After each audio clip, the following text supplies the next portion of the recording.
শীতের সকালে খেজুর গাছে চাক কাটতে গেছি। ছেলে গাছে উঠে চাক কাটছে, আমি নিচে পাত্র ধরে রস সংগ্রহ করছি। তাজা খেজুরের রস ফোঁটা ফোঁটা করে পড়ছে পাত্রে। মিষ্টি গন্ধ ছড়িয়ে আছে চারদিকে। ছেলে গাছ থেকে নেমে এসে বলল, মা, আজ অনেক রস পেলাম। আমি একটু রস চেখে দেখলাম। সত্যিই খুব মিষ্টি। ছেলেও চেখে দেখল। তারপর আমার দিকে তাকিয়ে বলল, মা, এই রস যেমন প্রকৃতির উপহার, তুমিও তেমনি আমার জীবনের উপহার। আমি বললাম, ধন্যবাদ, কিন্তু সে আমার হাত ধরে বলল, মা, আমি তোমাকে ভালোবাসি। এই মিষ্টি রসের মতোই মিষ্টি হবে আমাদের সংসার যদি তুমি আমার স্ত্রী হও। বিয়ে করো আমাকে। খেজুরের রসের পাত্র আমার কাপা হাতে দুলতে লাগল। এই গল্পটি সম্পূর্ণ শুনলে আপনাদের পানি অটোমেটিক বের হয়ে যাবে, সো যত দ্রুত সম্ভব হাতের কাছে টিস্যু নিয়ে বসে পড়ো।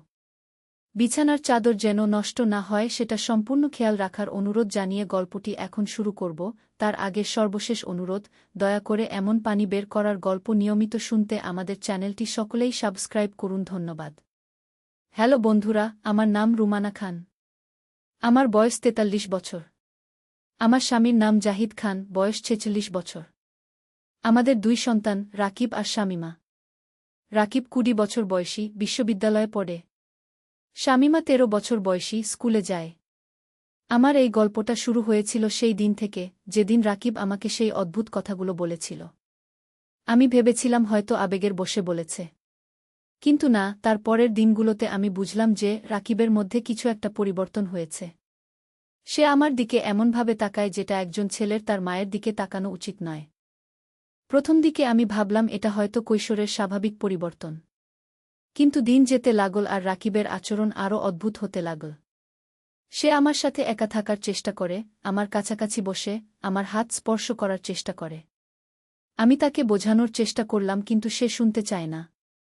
একদিন সকালে আমি রান্নাঘরে কাজ করছি। হঠাৎ রাকিব এসে আমার পেছনে দাঁড়াল। আমি টের পেলাম, কিন্তু কিছু বললাম না। হঠাৎ সে আমার কাঁধে হাত রাখল। আমি ঘুরে তাকালাম। তার চোখে এক অদ্ভুত দৃষ্টি। মা, সে বলল, আমি তোমাকে ছাড়া থাকতে পারি না। তুমি আমার জীবনের সব কিছু। আমি তার হাত সরিয়ে দিয়ে বললাম, রাকিব, তুই কি বলছিস? আমি তোর মা গু। জানি মা, সে বলল, কিন্তু আমার ভালোবাসা তোর জন্য অন্যরকম। আমি তোমাকে স্ত্রী হিসেবে চাই। আমার মাথা ঘুরে গেল।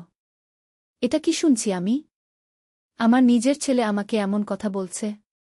রাকিব, আমি কাপা গলায় বললাম, তুই কি বলছিস জানিস? এটা পাপ, এটা অন্যায়। কিন্তু সে আমার কথা শুনল না। বরং আরও কাছে এসে বলল, মা, আমি জানি এটা সমাজে গ্রহণযোগ্য নয়। কিন্তু আমার হৃদয়ে যা আছে সেটা সত্যি। আমি তোমাকে ভালোবাসি। আমি তার কাছ থেকে দূরে সরে গেলাম। আমার হাত কাঁপছে, পা কাঁপছে। এ কেমন পরিস্থিতি? আমার নিজের ছেলে আমার সাথে এমন কথা বলছে। রাকিব, আমি দৃঢ় গলায় বললাম, তুই একদম ভুল পথে চলেছিস। আমি তোর মা।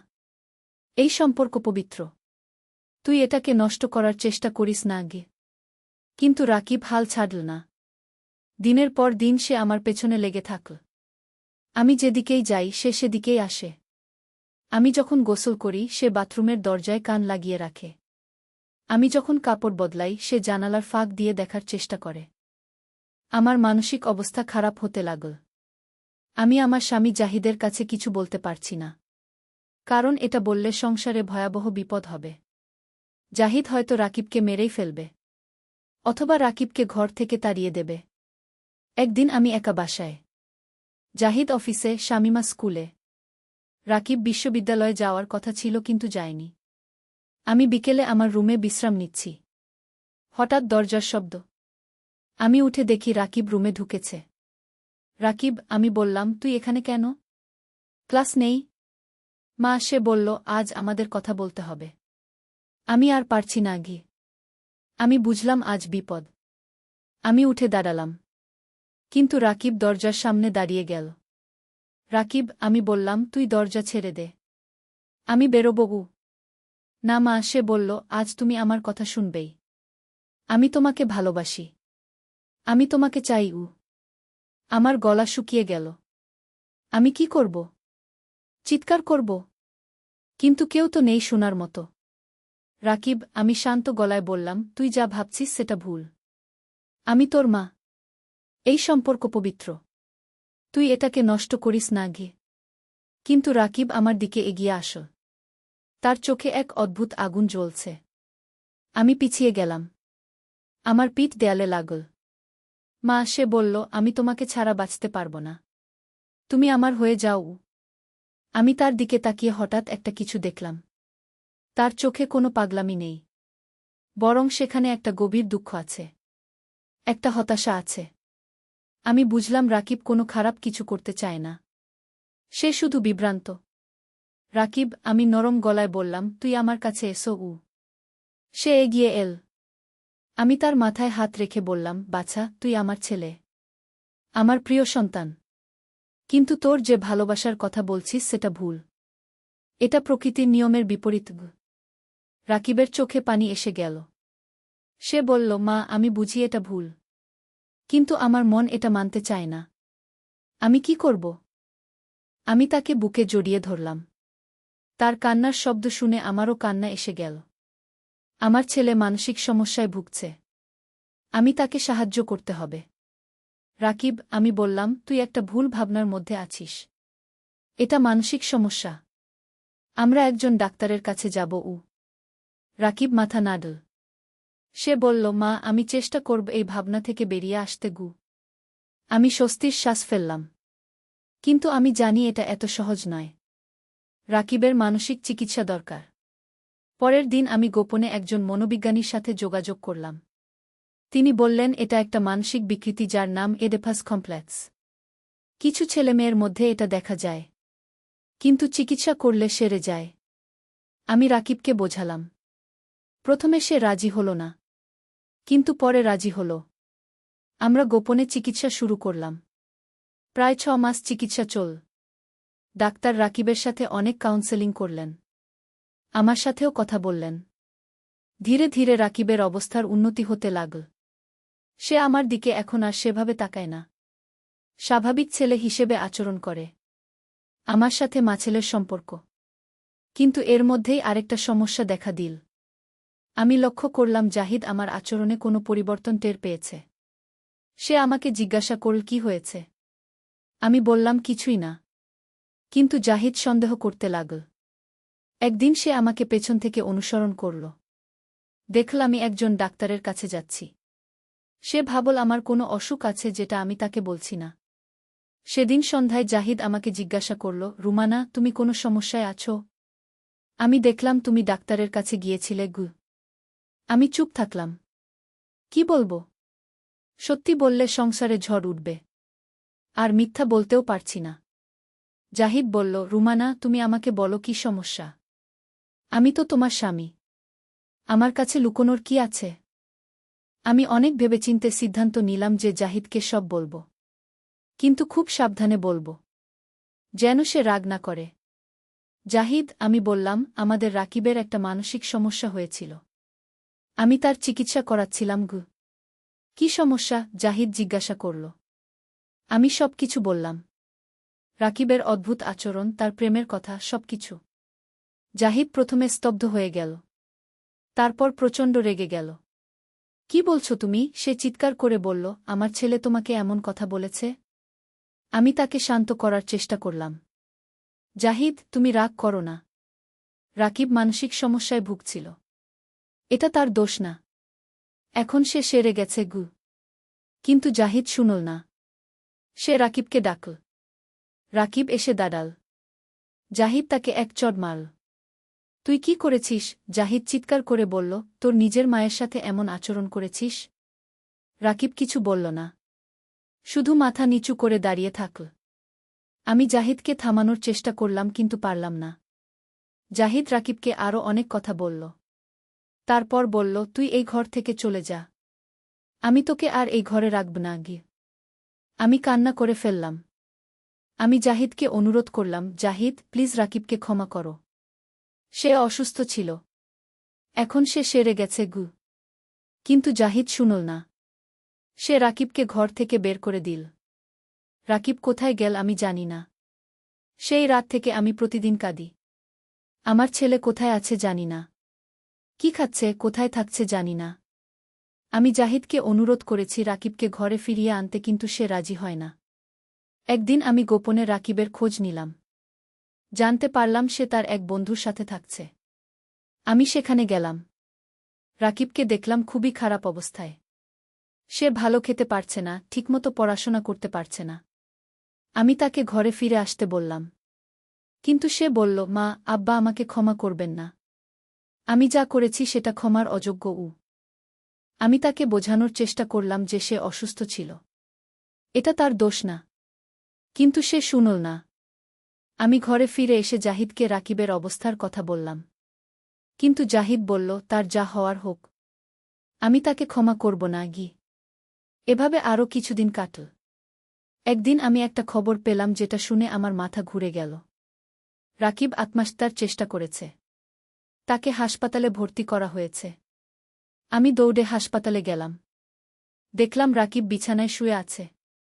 তার হাতে ব্যান্ডেজ করা। ডাক্তার বললেন তিনি হাতের শিরা কেটেছিলেন। কিন্তু সময়মতো এনেছেন বলে বেঁচে গেছেন। আমি রাকিবের পাশে বসে কাঁদলাম। সে আমার দিকে তাকিয়ে বলল, মা, আমি আর পারছি না। আমি বাঁচতে চাই না। আমি তার হাত ধরে বললাম, রাকিব, তুই এমন করিস না। তুই আমার প্রাণের চেয়েও প্রিয়। তুই মরে গেলে আমি বাঁচব না। রাকিব বলল, মা, আব্বা আমাকে ক্ষমা করবেন না। আমি কোথায় যাব? আমি বললাম, তুই চিন্তা করিস না। আমি তোর আব্বাকে বোঝাবো। আমি ঘরে ফিরে জাহিদকে সব বললাম। রাকিবের আত্মহত্যার চেষ্টার কথা বললাম। জাহিদ এবার চিন্তিত হল। কি বলছ? সে বলল, রাকিব আত্মহত্যার চেষ্টা করেছে। আমি বললাম, হ্যাঁ। সে মনে করছে তুমি তাকে ক্ষমা করবে না, তাই সে বেঁচে থাকতে চায় না। জাহিদ চুপ করে রইল অনেকক্ষণ। তারপর বলল, রুমানা, আমি হয়তো খুব রেগে গিয়েছিলাম। কিন্তু রাকিব আমার ছেলে। আমি চাই না তার কিছু হোক। আমি বললাম, তাহলে তুমি তাকে ক্ষমা করো। তাকে ঘরে ফিরিয়ে আনো। জাহিদ বলল, ঠিক আছে। আমি তাকে ক্ষমা করছি। কিন্তু শর্ত হল সে আর কখনো এমন আচরণ করবে না। আমি বললাম, সে এখন সুস্থ। তার আর এমন সমস্যা হবে না।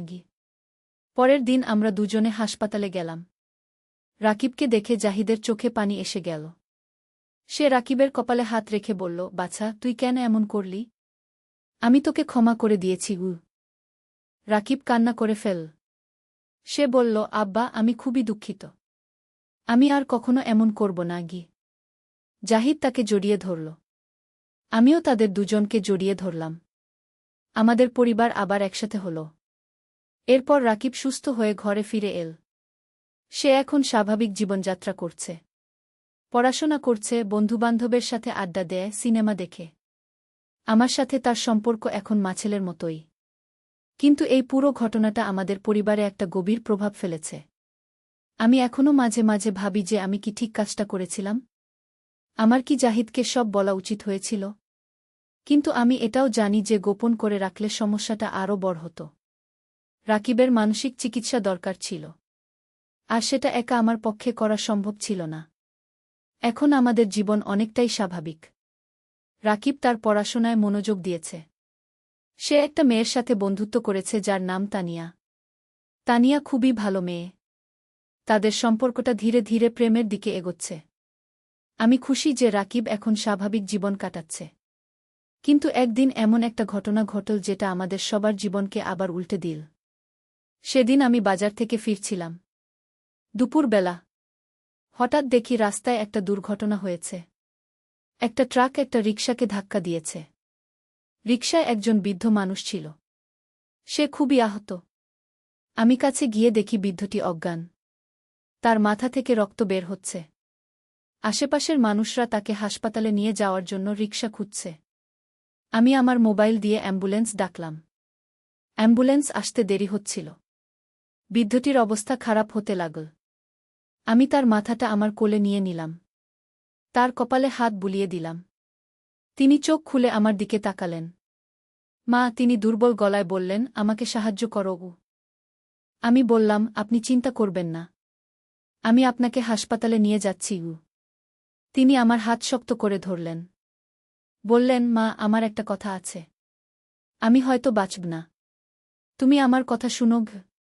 আমি বললাম, আপনি এমন কথা বলবেন না।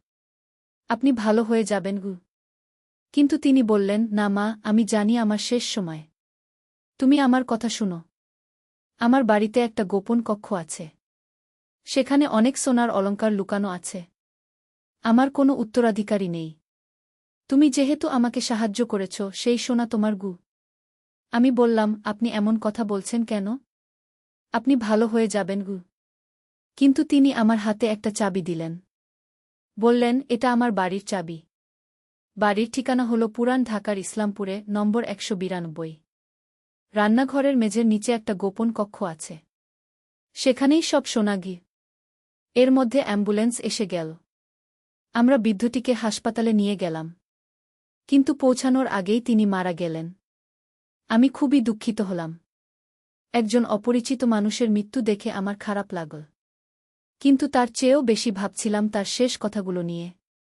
তিনি বলেছেন তার বাড়িতে সোনা লুকানো আছে। আর সেটা তিনি আমাকে দিয়ে গেছেন। আমি ঘরে ফিরে এসে জাহিদকে সব বললাম। জাহিদ বলল, তুমি কি সত্যিই বিশ্বাস করো যে তার বাড়িতে সোনা আছে? হয়তো তিনি অজ্ঞান অবস্থায় যা তা বলেছেন গু। আমি বললাম, হতে পারে। কিন্তু তিনি আমাকে চাবিটা দিয়েছেন। আর ঠিকানাও বলেছেন। একবার দেখে আসি গু। জাহিদ বলল, ঠিক আছে। কিন্তু রাকিব আর শামিমাকে কিছু বলো না। যদি কিছু না পাওয়া যায় তাহলে তারা হতাশ হবে। পরের দিন আমি একা একা সেই ঠিকানায় গেলাম। ইসলামপুরের পুরনো এলাকা। একটা পুরনো দোতলা বাড়ি। তালা মারা। আমি চাবি দিয়ে তালা খুললাম। দরজা খুলে গেল। বাড়িটা খুবই পুরনো। ধুলোবালি জমে গেছে সব জায়গায়। মনে হচ্ছে অনেকদিন কেউ এখানে আসেনি। আমি রান্নাঘরে গেলাম। মেঝেটা খুঁটিয়ে দেখলাম। একটা জায়গায় মনে হলো ইট একটু ভিন্নভাবে বসানো। আমি সেই ইটগুলো সরানোর চেষ্টা করলাম। কিছুক্ষণ পর একটা ইট সরে গেল। তার নিচে একটা গর্ত দেখতে পেলাম। আমি হাত ঢুকিয়ে খোঁজ করলাম। হঠাৎ আমার হাত একটা কিছুতে লাগল। আমি সেটা বের করলাম। একটা কাপড়ের পটলা। খুলে দেখি ভেতরে সোনার অলংকার। গলার চেইন, কানের দুল, আংটি, কাডা। অনেক অলংকার। আমার হৃদস্পন্দন বেড়ে গেল। সত্যিই সোনা আছে। বৃদ্ধটি ঠিক বলেছিলেন। আমি আরও খোঁজ করলাম। আরও কয়েকটা পটলা পেলাম। সবগুলোতেই সোনার অলংকার। আমি সবগুলো পটলা নিয়ে ঘরে ফিরে এলাম। জাহিদকে দেখালাম। সে অবাক হয়ে গেল। এত সোনা! সে বলল, এগুলোর দাম কত হতে পারে? আমি বললাম, অন্তত ১০ লাখ টাকার মতো হবে গু। জাহিদ বলল, এত টাকা! আমাদের সব সমস্যার সমাধান হয়ে গেল। আমি বললাম, কিন্তু এটা তো অন্যের সম্পত্তি। আমাদের নেওয়া উচিত হবে। জাহিদ বলল, কিন্তু সেই বৃদ্ধ নিজেই তোমাকে দিয়ে গেছেন। তার কোনো উত্তরাধিকারী নেই। এটা নিতে কোনো অন্যায় নেই গি। আমি ভেবে দেখলাম জাহিদ ঠিক বলেছে। বৃদ্ধটি নিজেই আমাকে দিয়ে গেছেন। আর তার কোনো আত্মীয় স্বজন নেই। তাহলে এটা নিতে দোষ কি? আমরা সোনাগুলো বিক্রি করার সিদ্ধান্ত নিলাম। কিন্তু একসাথে সব বিক্রি করব না। তাহলে সন্দেহ হতে পারে। আস্তে আস্তে বিক্রি করব। প্রথমে একটা চেইন বিক্রি করলাম। ৩৫,০০০ টাকা পেলাম। তারপর আরেকটা দুল বিক্রি করলাম। ২০,০০০ টাকা। এভাবে আস্তে আস্তে বিক্রি করতে লাগলাম। আমাদের আর্থিক অবস্থার অনেক উন্নতি হল। রাকিবের পড়াশোনার খরচ আর সমস্যা নেই। শামিমার জন্যও ভালো স্কুলে ভর্তি করালাম। আমি নিজের জন্য কিছু কাপড়চোপড় কিনলাম। জাহিদ একটা নতুন মোবাইল কিনা। কিন্তু কিছুদিন পর আমার মনে সন্দেহ হতে লাগল। এত সোনা একজন সাধারণ বৃদ্ধের কাছে কেন? তিনি কোত্থেকে এত সোনা পেলেন? একদিন আমি খবরের কাগজে একটা খবর পড়লাম। ইসলামপুরে একটি বাড়ি থেকে চুরি যাওয়া সোনার খোঁজ চলছে। কি খবরটা পড়ে আমার বুক ধড়ফড় করতে লাগল। এ কি সেই সোনার কথা? আমি পুরো খবরটা পড়লাম। জানতে পারলাম যে ইসলামপুরে একটি বাড়িতে ডাকাতি হয়েছিল কয়েক বছর আগে। সেখান থেকে অনেক সোনার অলংকার চুরি গেছে। পুলিশ এখনও সেই সোনার খোঁজ করছে। আমার মাথা ঘুরে গেল। আমরা যে সোনা বিক্রি করছি সেটা কি চুরির সোনা? সেই বৃদ্ধটি কি একজন চোর ছিল? আমি জাহিদকে খবরটা দেখালাম। সেও চিন্তিত হয়ে গেল। তাহলে কি আমরা চুরির মাল বিক্রি করছি? জাহিদ বলল। আমি বললাম, মনে হচ্ছে তাই। আমাদের কি করা উচিত? জাহিদ বলল, আমরা তো জানতাম না এটা চুরির মাল। আমাদের কোনো দোষ নেই। আমি বললাম, কিন্তু এখন যখন জানতে পেরেছি তখন আমাদের কি করা উচিত? জাহিদ চুপ করে রইল। আমিও ভাবতে লাগলাম, আমরা যে সোনা বিক্রি করেছি সেটার টাকা কি ফেরত দেওয়া উচিত? নাকি এখন আর কিছু করার নেই? কয়েকদিন আমরা দুজনেই খুব চিন্তায় থাকলাম। অবশেষে আমি সিদ্ধান্ত নিলাম যে আমি পুলিশের কাছে যাব। সব সত্যি কথা বলবো। জাহিদ বলল, তুমি পাগল হয়েছ? পুলিশের কাছে গেলে আমাদের জেল হবে কি? আমি বললাম, কিন্তু এটা তো অন্যায়। আমরা চুরির মাল বিক্রি করছি। জাহিদ বলল, আমরা জানতাম না এটা চুরির মাল। আমাদের কোনো দোষ নেই। কিন্তু আমার মন বলছিল যে এটা ভুল।